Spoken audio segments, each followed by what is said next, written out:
Hi friends, இந்த வேர்ல்டில் first successful human to human heart transplant பற்றி தான் இந்த வீடியோவில் நம்ம பார்க்க போகிறோம். சர்ஜரி நடந்த இடம் சவுத் ஆஃப்ரிக்காவில் கேப் டவுனில் க்ரூட்டி ஷூருங்கிற ஹாஸ்பிட்டலில். சர்ஜரி பண்ணவர் பேர் டாக்டர் கிறிஸ்டியன் பர்னார்ட்.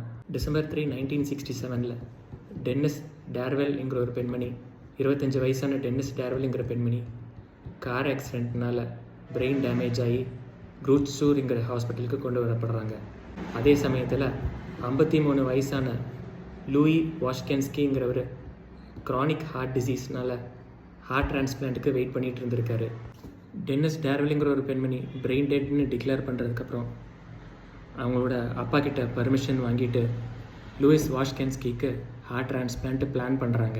25 வயசான டென்னிஸ் டேர்வெல்ங்கிற பெண்மணியோட ஹார்ட் எடுத்துகிட்டு 53 வயசான லூயி வாஷ்கென்ஸ்கிங்கிறவருக்கு டிரான்ஸ்பிளான்ட் பண்ணுறாங்க. சர்ஜரி சக்ஸஸ்ஃபுல்லாக முடியுது. சர்ஜரி முடிஞ்சதுக்கப்புறம் லூயி வாஷ்கென்ஸ்கி கண்முழிச்சிடுறாரு.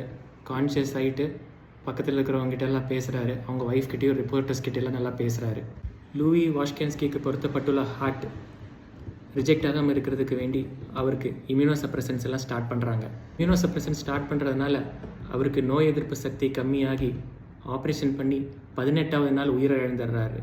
நாள் கழித்து உயிரிழந்தாலுமே இது ஒரு சக்ஸஸ்ஃபுல் சர்ஜரியாக கன்சிடர் பண்ணப்படுது. இந்த நியூஸ் உலகம் பூரா பரவுது. கிறிஸ்டியன் பர்னார்ட் உலக புகழ் பெறாரு. அதை தொடர்ந்து கிறிஸ்டியன் பர்னார்ட் நிறையா ஹார்ட் டிரான்ஸ்பிளான்ட் பண்ணுறாரு. 1970களில் அவரோட பேஷண்ட்டுக்கெல்லாம் 5 வருஷத்துக்கு மேலே உயிர் வாழ்கிறாங்க. 1969 ஒன் லைஃப்னு சொல்லிட்டு அவர் ஒரு ஆட்டோபயோகிராஃபி புக்கு வெளியிடுறாரு. 1993 செகண்ட் லைஃப்னு இன்னொரு ஆட்டோபயோகிராஃபி புக்கு வெளியிடுறாரு. 2001 அவருக்கு 78 வயசு ஆகும்போது ஆஸ்மா அட்டாக்னால உயிரிழந்துடுறாரு. இன்னும் இன்னொரு வீடியோவில் நான் உங்களை சந்திக்கிறேன். தேங்க்ஸ் ஃபார் வாட்சிங். பை.